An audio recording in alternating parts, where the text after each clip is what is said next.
मुंबईमध्ये तिथं रवींद्र बायकर बोलतायत। भावना चांगल्या आहेत, जनहित साधणं, समाजहित साधणं आणि देशसेवा करणं हीच भावना घेऊन मी समाजामध्ये नगरसेवक झालो, आमदार झालो, आता खासदार होऊन देशाचं हित कसं साधता येईल यासाठी सर्व जनतेने निवडून द्यावं या अपेक्षेने देवळात आलेलो आहे। जनतेचे आशीर्वाद घ्यायचे आहेत, आज फॉर्म भरायचा आहे आणि तुम्ही म्हटलात की खूप दिवस कमी उरलेले आहेत, ही गोष्ट खरी आहे। परंतु तुम्हाला माहिती आहे पहिला आपण 5 दिवस क्रिकेट खेळायचो, आता वन डेमध्येच आपण 20-20 खेळतो किंवा कमी बॉलमध्ये जास्त आपण रन करतो। त्या पद्धतीने कमी याच्यामध्ये जास्त रन करणं हे प्रामुख्याने महत्त्वाचं आहे आणि त्या पद्धतीने वायकर हा ब्रँड आहे, कामाचा ब्रँड आहे आणि त्यामुळे कामाच्या ब्रँडला लोक नक्की मदत देतील आणि आशीर्वाद देतील।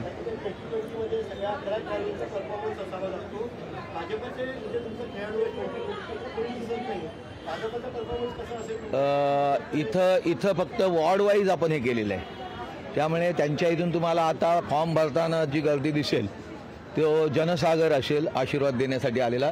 त्यामुळे महायुतीचे सर्वच सहकारी प्रत्येकजण वाहनाने त्यांच्या घराच्या इथून किंवा ऑफिसमधून येतील, त्यामुळे एकाच ठिकाणून सर्व नाही ना।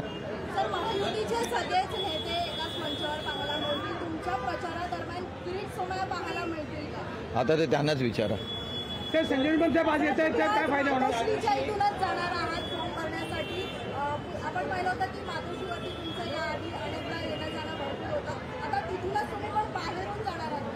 मी माझ्या मनामध्येच मातोश्री आहे, माझ्या क्लबचं नाव पण मातोश्री आहे आणि तिथे मी नेहमी मातोश्रीची पूजा करतोच, त्यामुळे असं काही वेगळं काही मला वाटत नाही आहे। देव हा सर्व ठिकाणी सारखा असतो, तुम्ही या मंदिरात गेलात की त्या मंदिरात गेलात काय, तुमच्या मनामध्ये आणि याच्यामध्ये देवा माझ्या याच्यामध्ये मातोश्रीचं नाव आहेच। ठाकरे गटाची काल सभा झाली, ज्या सभेमध्ये बोलताना अनिल परब म्हटले जोगेश्वरी मतदारसंघातील 7-12 आता कोरा केला पाहिजे। 7-12 कोरा आता त्यांच्या मनात काय मला माहित नाही।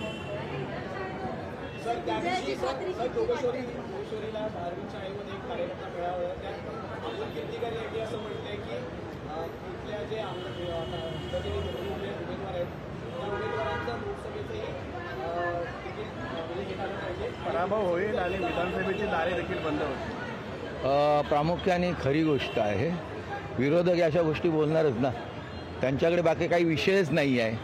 त्यांनी दुसऱ्याला पराभूत होण्यासाठी स्वतःचं स्वकर्तृत्व काय आहे हे पहिलं दाखवलं पाहिजे, ते लोकांसमोर आलं पाहिजे। नुसतं हवेत बोलून कोणती गोष्ट चालत नसते। आता सर्वांनीच प्रचाराला यावं आणि मोदी साहेबांना पंतप्रधान बनवावं।